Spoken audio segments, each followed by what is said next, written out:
ਸਾਰਿਆਂ ਨੂੰ ਰਾਧਾ ਸਵਾਮੀ ਜੀ। ਅੱਜ 8 ਮਾਰਚ 2026 ਦਿਨ ਐਤਵਾਰ ਨੂੰ ਅੱਜ ਹਜ਼ੂਰ ਜੀ ਵੱਲੋਂ ਦਿੱਲੀ ਪਾਰਟੀ ਸੈਂਟਰ ਦੇ ਵਿੱਚ ਸਤਸੰਗ ਫਰਮਾਇਆ ਗਿਆ। ਅੱਜ ਬਾਬਾ ਜੀ ਵੀ ਨਾਲ ਮੌਜੂਦ ਸੀਗੇ।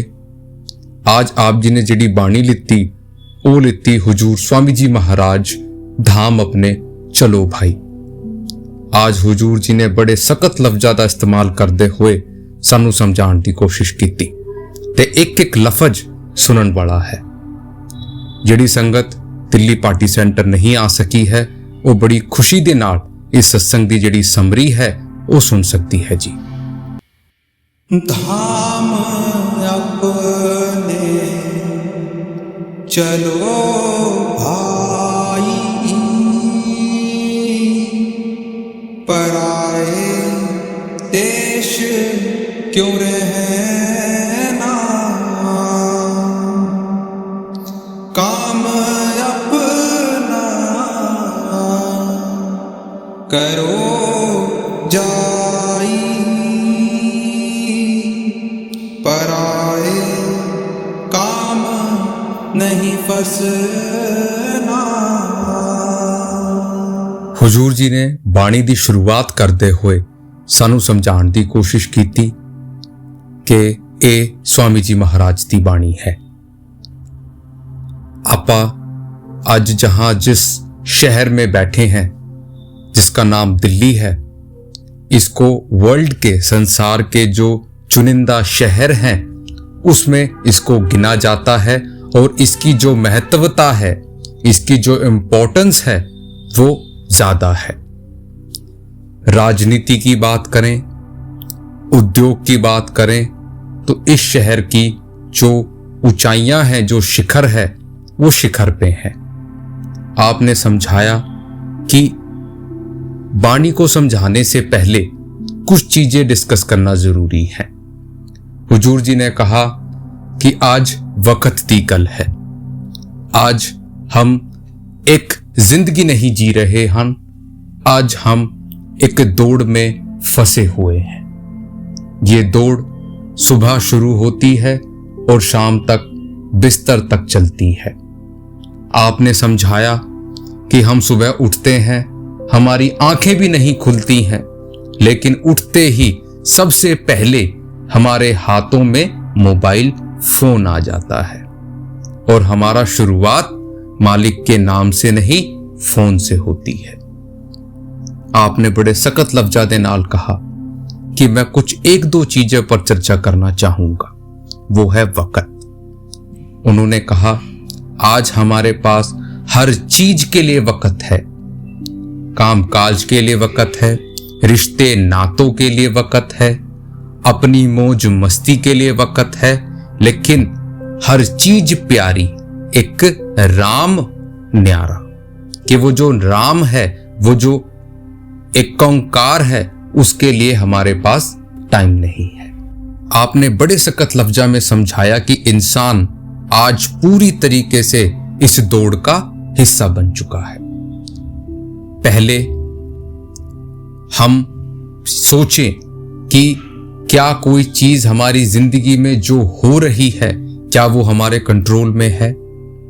आपने कहा जिस जगह हम पैदा हुए, जिस धर्म में हम पैदा हुए, जिस स्कूल में हम गए, जो यार दोस्त हमारे बने, क्या वो हमारे कंट्रोल में थे।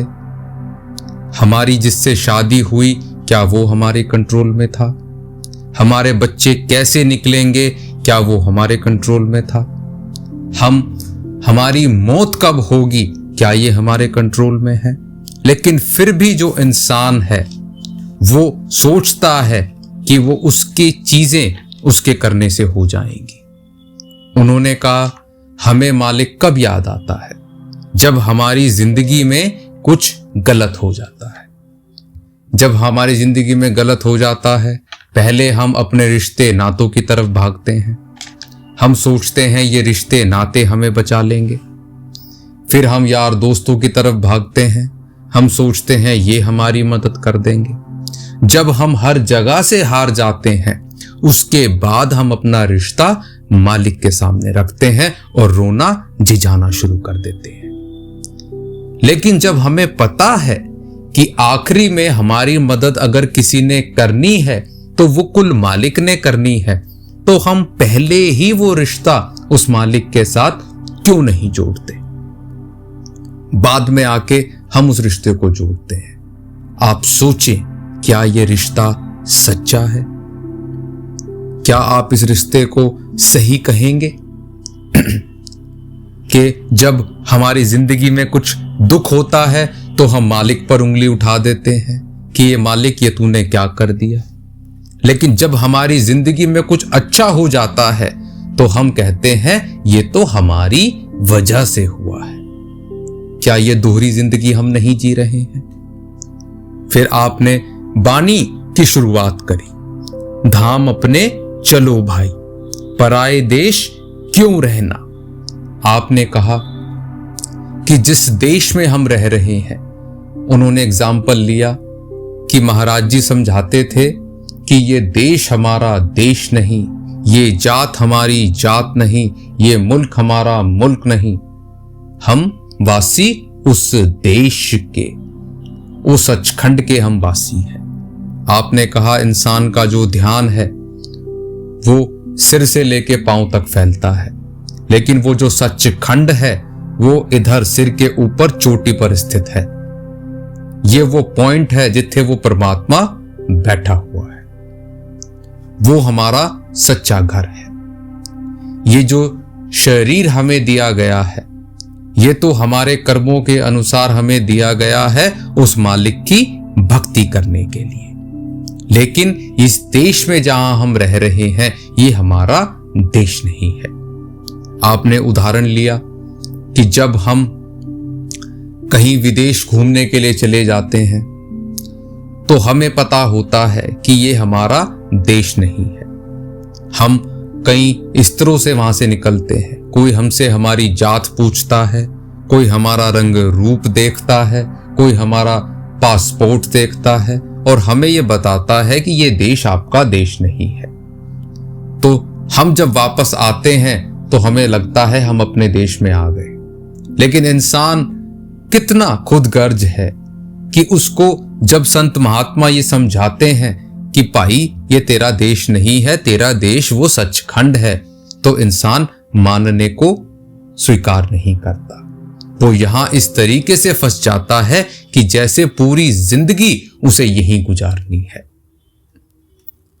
हुजूर जी ने कहा कि आगे समझाया, काम अपना करो जाई, पराए काम नहीं फंसना।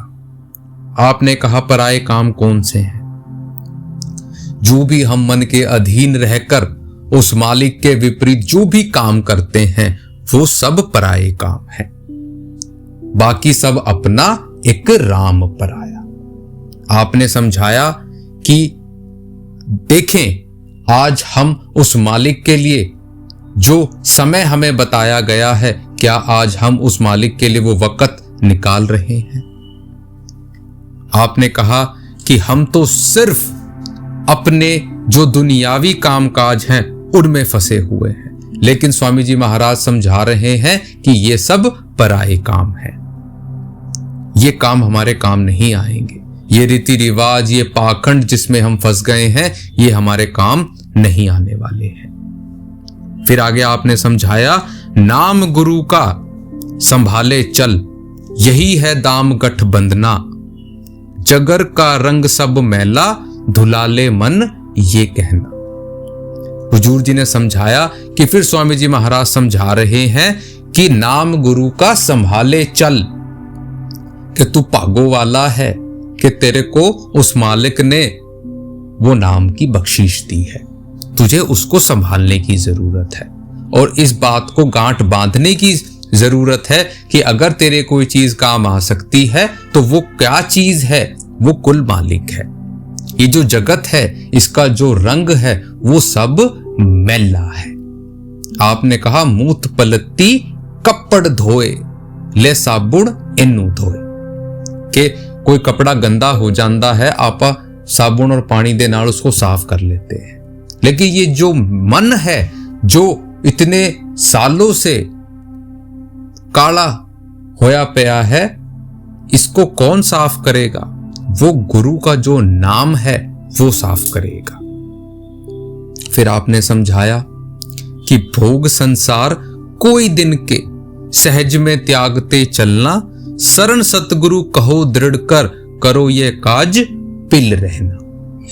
फिर आपने समझाया कि ये जो हम सोच रहे हैं, जो भी हम अपने जीवन में कर रहे हैं, ये तो भाई एक शॉर्ट टाइमिंग है।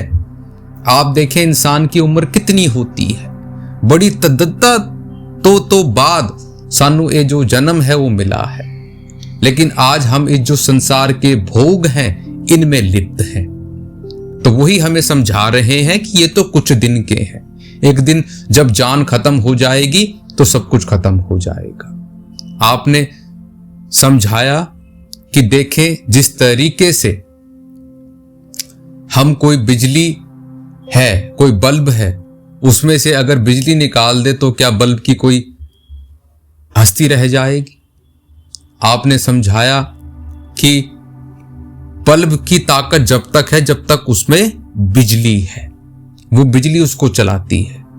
तो वही आपने समझाया कि शरीर में ताकत जब तक है जब तक वो जो आत्मा है वो हमारे अंदर है, और आत्मा को कौन चला रहा है? वो शब्द चला रहा है। जिस दिन मालिक ने अपनी मौज में आके उस शब्द को वापस बुला लिया, ये शरीर भी खत्म हो जाएगा। तो ये जो भोग हैं संसार के, ये यहीं के यहीं रह जाएंगे। आपने आज सिकंदर बादशाह की कहानी हमारे सामने रखी कि जब सिकंदर बादशाह अपने लास्ट स्टेज पर थे जीवन के, तो उन्होंने कहा कि जब मैं मरूं, अपने सिपाहियों से कहा तो मेरे दोनों हाथों को बाहर रख देना, कि दुनिया को पता लगे कि इतना बड़ा बादशाह जिसने पूरी दुनिया जितन चल्ला सी आज खाली हाथ जा रहा है। तो कितने राजे महाराजे हमारे जीवन से चले गए।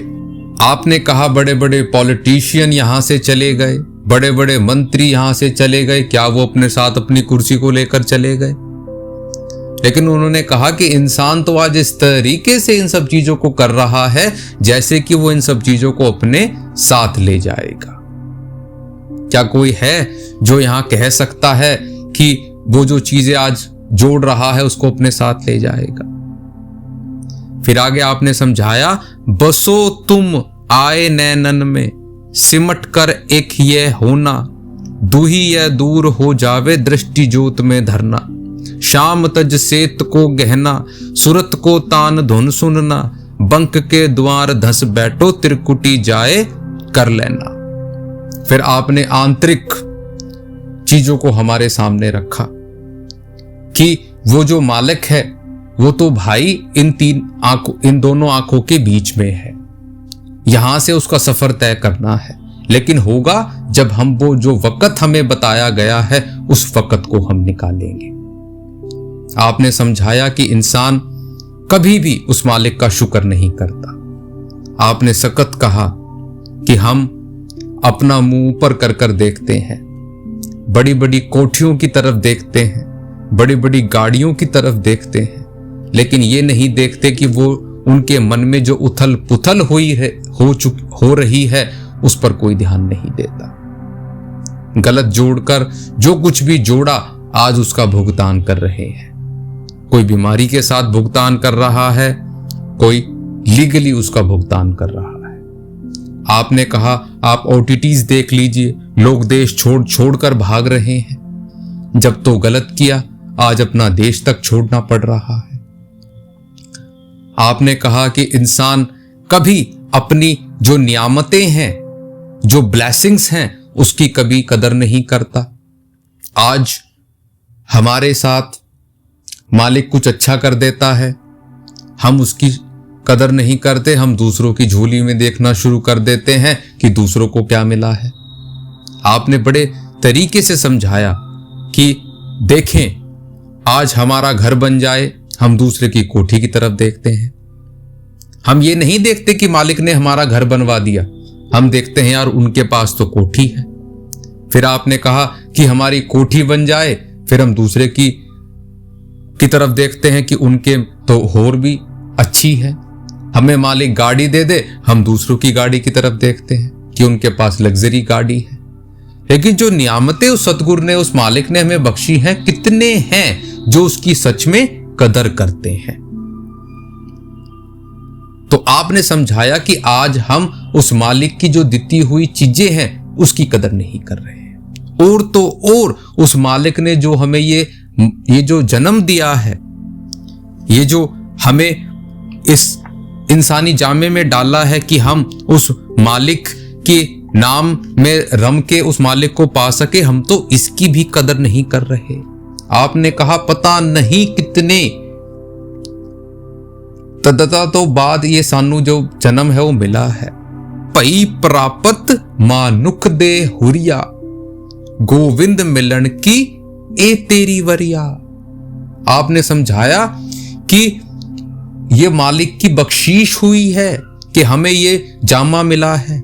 इस देही को सिमरे देव, कि इस जो देही है इसको तो वड्डे जो देवी देवता हैं वो भी तरसते हैं कि हमें ये मिल जाए और हम उस मालिक को प्राप्त कर ले। गोविंद मिलन की एह तेरी वरिया, कि जो मालिक को मिलने की जो चांस है, जो अपॉर्चुनिटी है, वो इसी जामे में है। 184 जून सुभाई, मानुष को प्रभ दी वडियाई। आपने समझाया कि 184 जूनियां हुंदियां हन। उस तो बाद जाके सानू मालिक ने आखिरी पौड़ी दे उत्ते चढ़ाया है ते सानू नाम दे नाल जोड़िया है। इस तो वड्डी वडियाई होर की हो सकती है। लेकिन इंसान आज कंपैरिजन में लगा हुआ है, पोजीशन, एटीट्यूड इन्हां दे विच लग्या होया है। हम सोचते हैं अपने बच्चों के लिए भी जोड़ लें, अपने आने वाली पीढ़ियों के लिए भी जोड़ लें, लेकिन जब हम उस वृद्धावस्था में पहुंचते हैं वही बच्चे हमसे दूरियां बना लेते हैं, वही डिस्टेंस क्रिएट हो जाती है। लेकिन हम किसके पीछे भाग रहे हैं? मालिक, वो मालिक जो सदा हमारे साथ है, जिसने हमारे लिए सब कुछ किया है, आज हम उसके लिए वक्त तक नहीं निकाल रहे हैं। आपने पूरा सानू समझाने की कोशिश की। आपने कहा कि जब वो मालिक तक हम पहुंचेंगे और हमसे वो हिसाब किताब होगा, हम क्या जवाब देंगे? आपने कहा 4 गवाया हंड के, 4 गवाया संब, लेखा रब मंगेसिया, तू आयो केड़े कम। के जब वो मालिक से हमारा मिलाप होगा तो हम वहां क्या जवाब देंगे कि क्या हम क्या करके आए हैं? हम सिर्फ घूमने में, फिरने में, हांडने में, जोड़ने में, इसी में लगे रहे। वो जो मालिक का जो वक्त दिया था, क्या हमने उसको किया? हमारे पास हर चीज के लिए टाइम है, हम बाहर मुखी सारी चीजों के लिए टाइम है, लेकिन वो जो मालिक की जो 2.5 घंटे का वक्त, जो सिर्फ एक 10% समय है, वो भी हमारे सामने नहीं है। फिर हम हमारे सामने उस नाम की गाथा रख रहे हैं कि ये नाम कोई आखिरी नाम नहीं है। ये जो हमें नाम दिया जाता है, हम सोचते हैं ये तो आखिरी नाम है, ये तो सिर्फ है, हम इसकी जो असलियत इंपॉर्टेंस है उसको नहीं जानते। तो आपने समझाया 52 अक्षर लोकत्रय, सब किच इनमें नाहे, ए अक्षर खिन जाएंगे, ओ अक्षर इनमें नाहे। आपने समझाया कि 52 अक्षर हुंदे हन, लेकिन वो जो नाम है वो इनमें नहीं है। ये जो नाम हमें दिया गया है, ये तो सिर्फ उस प्रेरणा के लिए दिया गया है। आपने कहा नाम 2 तरीके के होते हैं, एक होता है धुनात्मक नाम, साउंडली नाम, एक होता है वर्णात्मक नाम, वर्डली नाम। एक जो धुन से आता है, एक वो जो शब्दों से आता है। तो शब्द से शुरुआत होकर हम धुन तक पहुंचते हैं, लेकिन ये वो नाम नहीं है, ये तो सिर्फ शुरुआत है। असल जो नाम है वो तो अंदर की तरफ है। आपने कहा वो तो सिमरन आत्मा के लिए है, शरीर से तो सिर्फ शुरुआत होगी। आपने कहा गुर सेवाते शब्द पछाता। आपने पूरी तरीके से हमारे सामने वो चीज रखी कि जो नाम है इसकी बहुत बड़ी ताकत है। अब इंसान सवाल पूछता है कि जी हम कैसे माने? तो आपने समझाया कि आप बाइबल का हवाला आपने लिया कि in the beginning it was word, the word was with God and the word was God. आपने समझाया कि शुरुआत में वो शब्द था, वो शब्द परमात्मा के पास था, वो शब्द ही परमात्मा था। कि वो शब्द जो है वो सिर्फ शब्द नहीं है, वो क्रिएटिव पावर है जिसके जरिए ये पूरा जो संसार है वो चल रहा है। आज आपने गुरु अमरदास जी की जो एक किस्सा है वो भी हमारे सामने रखा। आपने कहा कि जब गुरु अमरदास जी अपना अगला सक्सेसर नियुक्त करने की सोच रहे थे, अगला गुरु की सोच रहे थे, तो आपने अपने कुछ शिष्यों को बुलाया। आपने कहा कि कुछ घड़े बनाने हैं। तो जब गुरु का हुक्म मानकर शिष्यों ने घड़े बनाने शुरू कर दिए, तो जब गुरु साहब आए उन्होंने कहा कि घड़े ठीक नहीं है, इनको तोड़ दो। तो पहले शिष्यों ने उनको तोड़ दिया कि शायद कुछ गलती रह गई होगी। फिर बनाया, बनाने के बाद गुरु फिर आए, फिर कहा कि भाई इनको तोड़ दो। अब दूसरी बार में कुछ और रह गए, तीसरी बार में सिर्फ 2 रह गए। उन्होंने कहा कि देखो गुरु साहब की अब उम्र हो गई है, इन्हें सही और गलत का पता नहीं है, लेकिन एक थे जो लगे रहे। उनका कहना था कि गुरु सही कह रहा है, गलत कह रहा है, फर्क नहीं पड़ता, गुरु का हुक्म सब तो ऊपर है। तो आपने कहा वही आगे जाकर गुरु रामदास बने। क्या आज हम उस अवस्था तक पहुंच रहे हैं? क्या आज हम उस तरीके से अपने गुरु ने जो हमें कहा है वो कर रहे हैं? हमें सोचने की जरूरत है। आपने आज हमारी स्थिति हमारे सामने रखी कि आज हम छोटे छोटे सुखों की वजह से अपनी जिंदगी बर्बाद कर रहे हैं। आपने कहा हम धन को ले लें, हम धन के पीछे ऐसे भाग रहे हैं कि जैसे धन ने ही हमारा जीवन संवारना है। हम अंधी दौड़ में लगे हुए हैं। उसके साथ फिर जो टेंशन आती है, फिर डिप्रेशन आता है, फिर उसको झेलते हैं। फिर आपने नॉन वेज के बारे में कहा कि हम कुछ मिनटों के जीभ के स्वाद के लिए जानवरों को मारते हैं। हम सोचते हैं कि इससे हमें स्वाद आ जाएगा। फिर आपने लस्ट और काम के बारे में कहा कि कुछ मिनटों के प्लेजर के लिए हम अपने घर की इज्जतों को दांव पर लगा रहे हैं। हम समाज में अपने आप को कलंकित कर रहे हैं। आपने फिर गुस्से के बारे में कहा कि हम ये नहीं सोचते कि गुस्से में हम क्या बोल रहे हैं, क्या एक्शन कर रहे हैं, उसका फिर क्या फर्दर रिएक्शन हो रहा है। अगर हम उस वक्त थोड़ा सा चुप हो जाएं तो घर के घर बच जाएं। आज घर के घर टूट रहे हैं क्योंकि इंसान सहना नहीं चाहता। तो हुजूर जी ने बहुत ही नेचुरल और प्रैक्टिकल तरीके से हमें समझाने की कोशिश की और आपने बड़ा जोर दिया कि भाई कुछ सीखें तो उस भजन सिमरन को अपने साथ जोड़ें, उसको आगे लेके जाएं। ये सब जो चीजें हैं ये सब यहीं पर धरी की धरी रह जाएंगी। अगर कोई चीज हमारे काम आएगी तो वो उस परमात्मा का नाम आएगा, वो भजन सिमरन आएगा।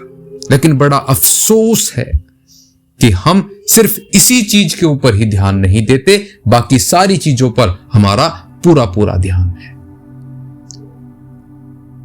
क्या वो गुरु हमसे खुश होगा? क्या जिसके साथ हम जुड़े हुए हैं क्या वो हमसे खुश होगा? हमें सोचने की जरूरत है। आपने कहा कि मैं 2 सवाल रखता हूं कि who we are and what is our aim in this life, कि हम कौन हैं और हमारा क्या मकसद है। आपने कहा कि हम शरीर नहीं हैं, हम आत्मा है। भजन सिमरन आत्मा के लिए दिया गया है। दूसरा आपने कहा हमारा मकसद क्या है? हमारा मकसद है अपने उस सच्चे घर तक पहुंचना। ये हमारे मकसद है। बाकी जो चीजें हैं वो बैलेंस अप्रोच के लिए है। आपने हमारे सामने रखा कि जो हमारी जिंदगी है वो 3 पहियों की जैसी है। एक पहिया है कारोबार का, दूसरा पहिया है हमारा निजी रिलेशन और निजी संबंधियों का, और तीसरा है परमार्थ का। फॉर्चुनेटली जो 2 पहिए हैं कारोबार और निजी संबंधियों के, वो तो हम बहुत बेहतर तरीके से चला रहे हैं, लेकिन जो अगला पहिया है परमार्थ का पहिया, उसको हम पूरी तरीके से नेग्लेक्ट करके बैठे हैं, उस पर तो हमारा ध्यान ही नहीं है। तो क्या हमारी जो जिंदगी की गाड़ी है वो सही तरीके से चल पाएगी? हमें सोचने की जरूरत है। हुजूर जी ने कहा कि हमें पूरी जिंदगी हम इन 2 पहियों के साथ चलते रहते हैं, लेकिन जो तीसरा पहिया है वो परमार्थ का पहिया, उसको हम पूरी तरीके से नकार देते हैं। क्या यही हमारी सोच है?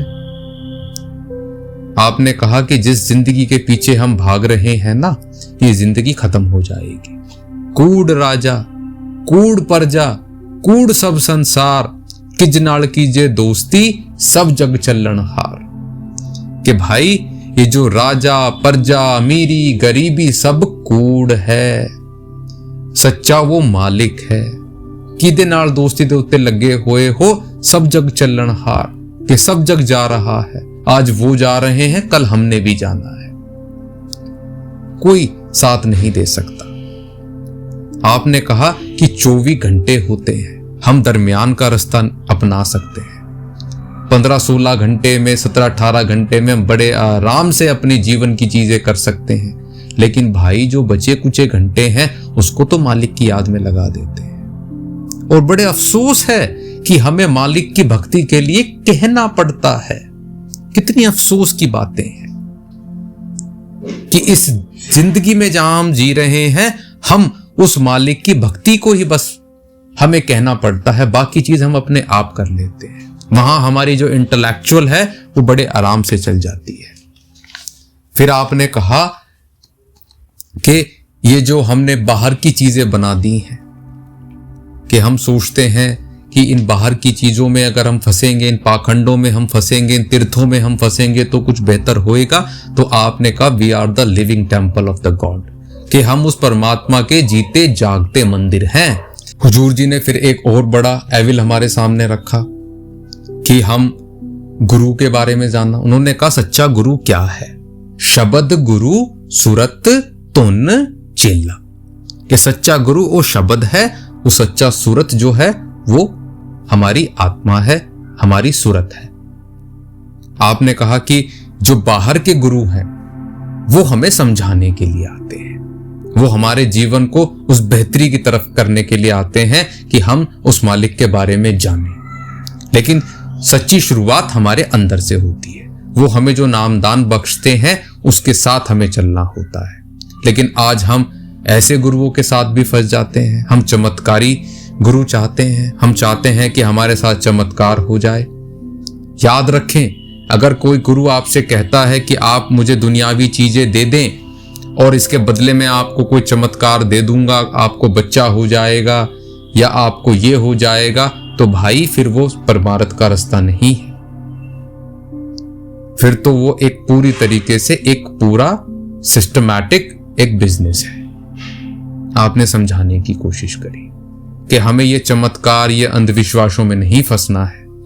हमें सच्चे गुरु के साथ अपनी जो लिव है उसको जोड़ना है।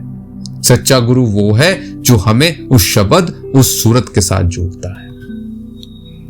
तो ये थी आज की सत्संग की समरी। तो भाई हमें भी इन सब चीजों से प्रेरणा लेके समझने की जरूरत है कि गुरु साहब हमारे सामने हर चीज रख रहे हैं, अब हमें समझना है। ये जो समरी वीडियोस, ये जो बाहर बुकी चीजें हैं, ये सब चीजें हमारे इंस्पिरेशन और प्रेरणा के लिए है। सच्ची चीजें, ये सत्संग, ये भजन, ये सच्चा माहौल बनाने के लिए है। लेकिन भाई सबसे बड़ी चीज वो भजन सिमरन है। इसलिए सभी से यही हाथ जोड़ के विनती है कि हमें प्रेरणा लेते हुए इन सत्संगों से, इन समरी से, जहां से भी जो भी हम सीखते हैं, इन सब चीजों को अब प्रैक्टिकल करने की जरूरत है और उस मालिक के साथ अपनी लिव को जोड़ने की जरूरत है। वही हमारे चीज काम आएगी। राधा स्वामी जी।